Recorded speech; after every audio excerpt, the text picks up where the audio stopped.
নমস্কার। ঠাকুর শ্রী রামকৃষ্ণ পরমহংসদেবের চরণে আমার ভক্তিপূর্ণ প্রণাম জানাই। অমৃতকথা চ্যানেলে আপনাদের সকলকে জানাই স্বাগত। আজকে আপনারা শুনবেন শ্রী শ্রী রামকৃষ্ণ কথামৃতের পাঠ। আজকে যে অংশটি আমি পাঠ করতে চলেছি, এই অংশের প্রথম থেকে ষষ্ঠ পরিচ্ছেদ পর্যন্ত আমি পাঠ করেছি আমার কথামৃত পর্ব 40 এবং 41-এ। আজকে আপনারা শুনবেন এই পাঠের সপ্তম পরিচ্ছেদ থেকে। আমার চ্যানেল অমৃতকথা আপনাদের ভালো লাগলে চ্যানেলটিকে সাবস্ক্রাইব করুন। তব কথা অমৃতং তপ্ত জীবনং কবিভীড়িতং কলমুষাপোহম শ্রবণমঙ্গলং শ্রীমদাততং ভুবি গৃণন্তি য়ে ভূরিদা জনাহা। জয় ঠাকুর। শুরু করছি আজকে শ্রী শ্রী রামকৃষ্ণ কথামৃত পাঠের সপ্তম পরিচ্ছেদ। গোস্বামী সঙ্গে সর্বধর্ম সমন্বয় প্রসঙ্গে ঠাকুর কী কথা বলেছিলেন। আহারের পর ঠাকুর শ্রীরামকৃষ্ণ ছোট খাটটিতে বিশ্রাম করিতেছেন। ঘরে লোকের ভিড় বাড়িতেছে। বাহিরের বারান্দাগুলিও লোকে পরিপূর্ণ। ঘরের মধ্যে ভক্তেরা মেঝেতে বসিয়া আছেন ও ঠাকুরের দিকে এক দৃষ্টে চাহিয়া আছেন। কেদার, সুরেশ, রাম, মনমোহন, গিরীন্দ্র, রাখাল, ভবনাথ মাস্টার ইত্যাদি অনেকে ঘরে উপস্থিত। রাখালের বাপ আসিয়াছেন, তিনিও ওই ঘরে বসিয়া আছেন। একটি বৈষ্ণব গোস্বামীও এই ঘরে উপবিষ্ট। ঠাকুর তাহাকে সম্বোধন করিয়া কথা কহিতেছেন। গোস্বামীদের দেখিলেই ঠাকুর মস্তক অবনত করিয়া প্রণাম করিতেন। কখনো কখনো সম্মুখে ষষ্ঠাঙ্গ হইতেন। ঠাকুর শ্রী রামকৃষ্ণ: আচ্ছা, তুমি কি বলো, উপায় কি? গোস্বামী: আজ্ঞা, নামেতেই হবে, কলিতে নাম মাহাত্ম্য। ঠাকুর শ্রী রামকৃষ্ণ: হাঁ, নামের খুব মাহাত্ম্য আছে বটে, তবে অনুরাগ না থাকলে কি হয়? ঈশ্বরের জন্য প্রাণ ব্যাকুল হওয়া দরকার। শুধু নাম করে যাচ্ছি, কিন্তু কামিনী কাঞ্চনে মন রয়েছে, তাতে কি হয়? বিছে বা ডাকুর কামড় অমনি মন্ত্রে সারে না, ঘুঁটের ভাপড়া দিতে হয়। গোস্বামী: তাহলে অজামিল? অজামিল মহাপাতকী, এমন পাপ নাই যা সে করে নাই। কিন্তু মরবার সময় নারায়ণ বলে ছেলেকে ডাকাতে উদ্ধার হয়ে গেল। ঠাকুর শ্রী রামকৃষ্ণ: হয়তো অজামিলের পূর্বজন্মে অনেক কর্ম করা ছিল, আর আছে যে সে পরে তপস্যা করেছিল। এরকমও বলা যায় যে তার তখন অন্তিম কাল। হাতিকে নাইয়ে দিলে কি হবে, আবার ধুলা কাদা মেখে যেকে সেই। তবে হাতিশালায় ঢোকার আগে যদি কেউ ঝুল ঝেড়ে দেয় ও স্নান করিয়ে দেয়, তাহলে গা পরিষ্কার থাকে। নামেতে একবার শুদ্ধ হলো, কিন্তু তারপরেই হয়তো নানা পাপে লিপ্ত হয়।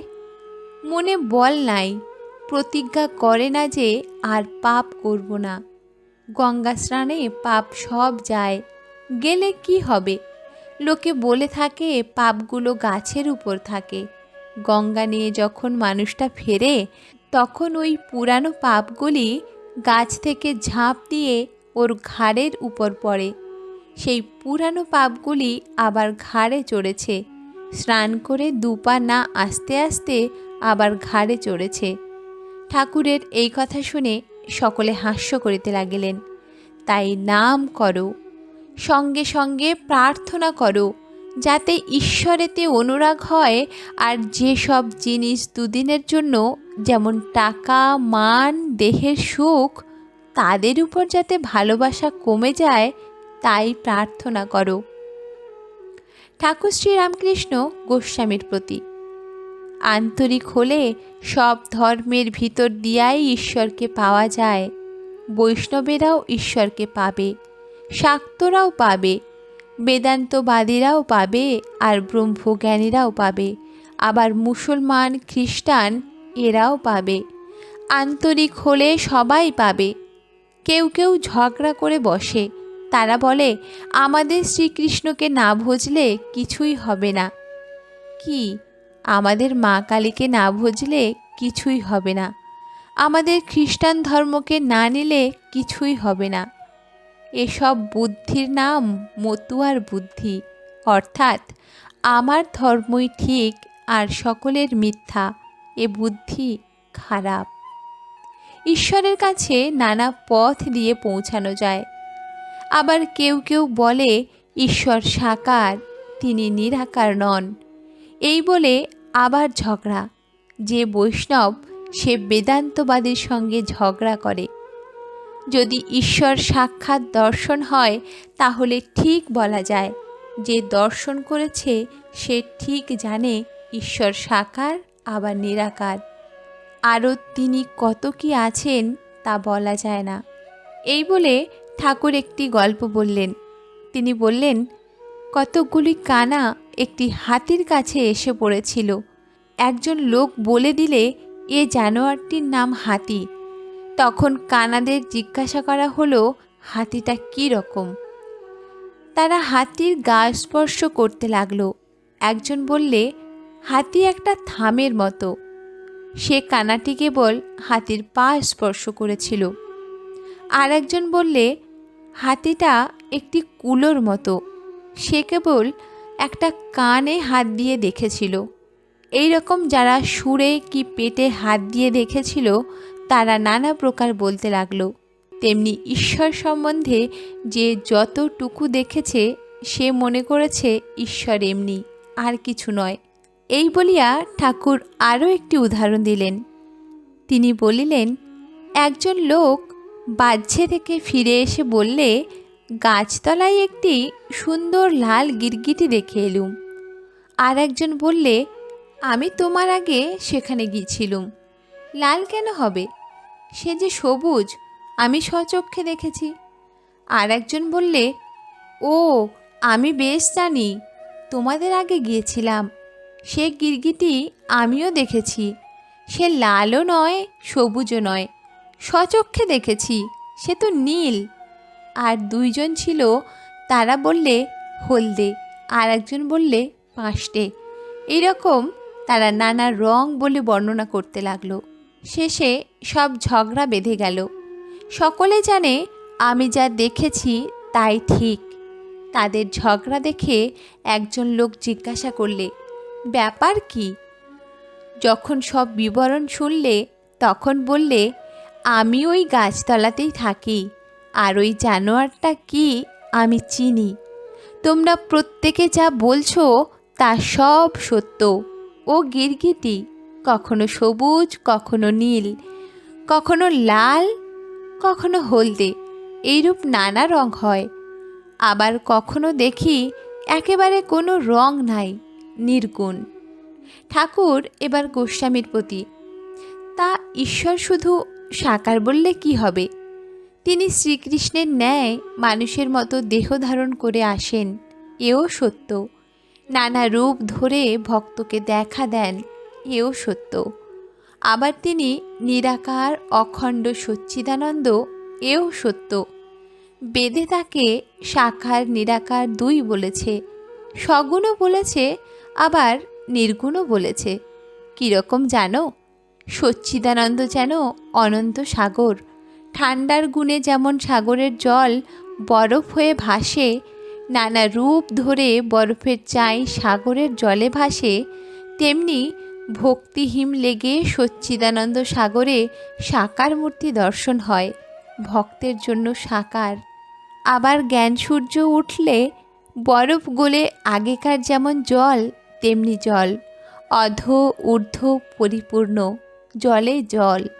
তাই শ্রীমদ্ ভাগবতে সব স্তব করেছে, ঠাকুর তুমিই সাকার, তুমিই নিরাকার, আমাদের সামনে তুমি মানুষ হয়ে বেড়াচ্ছ। কিন্তু বেদে তোমাকে বাক্যমনের অতীত বলেছে। তবে বলতে পারো কোনো কোনো ভক্তের পক্ষে তিনি নিত্য সাকার। এমন জায়গা আছে যেখানে বরফ গলে না, স্ফটিকের আকার ধারণ করে। কেদার। আগে শ্রীমদ্ ভাগবতে ব্যাস 3টি দোষের জন্য ভগবানের কাছে ক্ষমা প্রার্থনা করেছেন। এক জায়গায় বলেছেন, হে ভগবান, তুমি বাক্য মনের অতীত, কিন্তু আমি কেবল তোমার লীলা, তোমার সাকার রূপ বর্ণনা করেছি, অতএব অপরাধ মার্জনা করবেন। ঠাকুর শ্রী রামকৃষ্ণ: হ্যাঁ, ঈশ্বর সাকার আবার নিরাকার, আবার সাকার নিরাকারেরও পার, তার ইতি করা যায় না। অষ্টম পরিচ্ছেদ। রাখালের বাপ বসিয়া আছেন। রাখাল আজকাল ঠাকুরের কাছে রহিয়াছেন। রাখালের মাতা ঠাকুরানীর পরলোক প্রাপ্তির পর পিতা দ্বিতীয় সংসার করিয়াছেন। রাখাল এখানে আছেন, তাই পিতা মাঝে মাঝে আসেন। তিনি ওখানে থাকাতে বিশেষ আপত্তি করেন না। ইনি সম্পন্ন ও বিষয়ী লোক। মামলা মোকদ্দমা সর্বদা করিতে হয়। ঠাকুর শ্রী রামকৃষ্ণের কাছে অনেক উকিল, ডেপুটি ম্যাজিস্ট্রেট ইত্যাদি আসেন। রাখালের পিতা তাহাদের সঙ্গে আলাপ করিতে মাঝে মাঝে আসেন। তাহাদের নিকট বিষয়কর্ম সম্বন্ধে অনেক পরামর্শ পাইবেন। ঠাকুর শ্রী রামকৃষ্ণ মাঝে মাঝে রাখালের বাপকে দেখিতেছেন। ঠাকুরের ইচ্ছা রাখাল তার কাছে দক্ষিণেশ্বরে থাকিয়া যান। ঠাকুর শ্রী রামকৃষ্ণ রাখালের বাপ ও ভক্তদের প্রতি: আহা, আজকাল রাখালের স্বভাবটি কেমন হয়েছে! ওর মুখের দিকে তাকিয়ে দেখো, দেখতে পাবে। মাঝে মাঝে ঠোঁট নড়ছে। অন্তরে ঈশ্বরের নাম জপ করে কি না, তাই ঠোঁট নড়ে। এসব ছোকরারা নিত্যসিদ্ধের থাক, ঈশ্বরের জ্ঞান নিয়ে জন্মেছে। একটু বয়স হলেই বুঝতে পারে সংসার গায়ে লাগলে আর রক্ষা নাই। বেদেতে হোমা পাখির কথা আছে। সে পাখি আকাশেই থাকে, মাটির উপর কখনো আসে না। আকাশেই ডিম পাড়ে, ডিম পড়তে থাকে, কিন্তু এত উঁচুতে পাখি থাকে যে পড়তে পড়তে ডিম ফুটে যায়। তখন পাখির ছানা বেরিয়ে পড়ে, সেও পড়তে থাকে। তখনও এত উঁচু যে পড়তে পড়তে ওর পাখা উঠে ও চোখ ফোটে।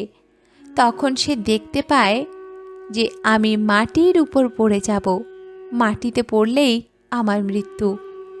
মাটিও দেখাও যা, অমনি মার দিকে চোঁচা দৌড়, একেবারে উঠতে আরম্ভ করে দিল, যাতে মার কাছে পৌঁছাতে পারে। 1 লক্ষ্য মার কাছে যাওয়া। এসব ছোকরারা ঠিক সেই রকম। ছেলেবেলায় সংসার দেখে ভয়, এক চিন্তা, কিসে মার কাছে যাব, কিসে ঈশ্বর লাভ হয়। যদি বলো বিষয়ীদের মধ্যে থাকা, বিষয়ীদের ঔরসে জন্ম, তবে এমন ভক্তি, এমন জ্ঞান হয় কেমন করে? তার মানে আছে, 20টা কুড়ে যদি ছোলা পড়ে, তাহলে তাতে ছোলা গাছই হয়। সে ছোলাতে কত ভালো কাজ হয়। 20টা কুড়ে পড়েছে বলে কি অন্য কাজ হবে? আহা, রাখালের স্বভাব আজকাল কেমন হয়েছে! তা হবে নাই বা কেন? ওল যদি ভালো হয়, তার মুখটিও ভালো হয়। সকলের হাস্য। যেমন বাপ, তার তেমনি ছেলে। মাস্টার একান্তে গিরীন্দ্রের প্রতি। সাকার নিরাকারের কথাটি ইনি কেমন বুঝিয়ে গেলেন। বৈষ্ণবেরা বুঝি কেবল সাকার বলে। গিরীন্দ্র, তা হবে, ওরা একঘেয়ে। মাস্টার: নিত্য সাকার আপনি বুঝেছেন? আর স্ফটিকের কথা? আমি ওটা ভালো বুঝতে পারছি না। ঠাকুর শ্রী রামকৃষ্ণ এবার মাস্টারের প্রতি: হ্যাঁ গা, তোমরা কি বলা বলি করছো? মাস্টার ও গিরীন্দ্র একটু হাসিয়া চুপ করিয়া রহিলেন। বৃন্দেজি রামলালের প্রতি: ও রামলাল, এ লোকটিকে এখন খাবার দাও। আমার খাবার তারপরে দিও। ঠাকুর শ্রী রামকৃষ্ণ: বৃন্দেকে খাবার এখনও দেয় নাই? নবম পরিচ্ছেদ। অপরাহ্নে ভক্তেরা পঞ্চবটী মূলে কীর্তন করিতেছেন। ঠাকুর শ্রী রামকৃষ্ণ তাহাদের সহিত যোগদান করিলেন। আজ ভক্ত সঙ্গে মার নাম সংকীর্তন করিতে করিতে আনন্দে ভাসিলেন। একে একে গান চলিতেছে। গানের সঙ্গে সঙ্গে খোল করতাল বাজিতে লাগিল। ঠাকুরও ভক্ত সঙ্গে নাচিতেছেন। ভক্তেরা আনন্দ করিতে লাগিলেন। তাহারা একটু থামিলে ঠাকুর গাত্রোত্থান করিলেন। ঘরে ও আশেপাশে এখনও অনেকগুলি ভক্ত আছেন। ঠাকুর শ্রীরামকৃষ্ণ পঞ্চবটী হইতে দক্ষিণাস্য হইয়া নিজের ঘরের দিকে যাইতেছেন, সঙ্গে মাস্টার। বকুলতলায় আসিলে পর শ্রীযুক্ত ত্রৈলোক্যের সহিত দেখা হইল। তিনি প্রণাম করিলেন। ঠাকুর শ্রীরামকৃষ্ণ ত্রৈলোক্যের প্রতি, পঞ্চবটিতে ওরা গান গাচ্ছে, চলো না একবার। ত্রৈলোক্য, আমি গিয়ে কি করব? ঠাকুর শ্রীরামকৃষ্ণ, কেন? বেশ একবার দেখতে। ত্রৈলোক্য, একবার দেখে এসেছি। ঠাকুর শ্রীরামকৃষ্ণ, আচ্ছা আচ্ছা, তা বেশ। দশম পরিচ্ছেদ। প্রায় 5:30-6 হইল। ঠাকুর ভক্ত সঙ্গে নিজের ঘরে দক্ষিণ পূর্ব বারান্দায় বসিয়া আছেন, ভক্তদের দেখিতেছেন। ঠাকুর শ্রীরামকৃষ্ণ কেদারাদি ভক্তের প্রতি, সংসার ত্যাগী সাধু, সে তো হরিনাম করবেই, তার তো আর কোনো কাজ নাই। সে যদি ঈশ্বর চিন্তা করে তো আশ্চর্যের বিষয় নয়। সে যদি ঈশ্বর চিন্তা না করে, সে যদি হরিনাম না করে, তাহলে বরং সকলে নিন্দা করবে। সংসারী লোক যদি হরিনাম করে তাহলে বাহাদুরি আছে। দেখো, জনক রাজা খুব বাহাদুর। সে দুখানি তরবার ঘুরাতো, একখানা জ্ঞান আর একখানা কর্ম। একদিকে পূর্ণ ব্রহ্মজ্ঞান আর একদিকে সংসারের কর্ম করছে। নষ্ট মেয়ে সংসারের সব কাজ খুঁটিয়ে করে, কিন্তু সর্বদাই উপপতিকে চিন্তা করে। সাধুসঙ্গ সর্বদা দরকার। সাধু ঈশ্বরের সঙ্গে আলাপ করে দেন। কেদার, আজ্ঞে হাঁ, মহাপুরুষ জীবের উদ্ধারের জন্য আসেন। যেমন রেলের ইঞ্জিন, পিছনে কত গাড়ি বাঁধা থাকে, টেনে নিয়ে যায়। অথবা যেমন নদী বা তড়াগ, কত জীবের পিপাসা শান্তি করে। ক্রমে ভক্তেরা গৃহে প্রত্যাবর্তনের জন্য প্রস্তুত হইলেন। একে একে সকলে ঠাকুর শ্রীরামকৃষ্ণকে ভূমিষ্ঠ হইয়া প্রণাম করিলেন ও তাহার পদধূলি গ্রহণ করিলেন। ভবনাথকে দেখিয়া ঠাকুর বলিতেছেন, তুই আজ আর যাস নাই, তোদের দেখেই উদ্দীপন হয়। ভবনাথ এখনও সংসারে প্রবেশ করেন নাই। বয়স 19-20, গৌরবর্ণ, সুন্দর দেহ। ঈশ্বরের নামে তাহার চক্ষে জল আসে। ঠাকুর তাহাকে সাক্ষাৎ নারায়ণ দেখেন। জয়তু শ্রীরাম ও কৃষ্ণ। আজকে শ্রী শ্রীরামকৃষ্ণ কথামৃত পাঠ এই পর্যন্ত। এই অধ্যায়ের পরবর্তী অংশের পাঠ নিয়ে আমি আসব খুব তাড়াতাড়ি, সঙ্গে থাকুন। আমার চ্যানেল অমৃত কথা আপনাদের ভালো লাগলে চ্যানেলটিকে সাবস্ক্রাইব করুন, আর যদি ভালো লাগে তাহলে শেয়ার ও লাইক করে দিন। ধন্যবাদ।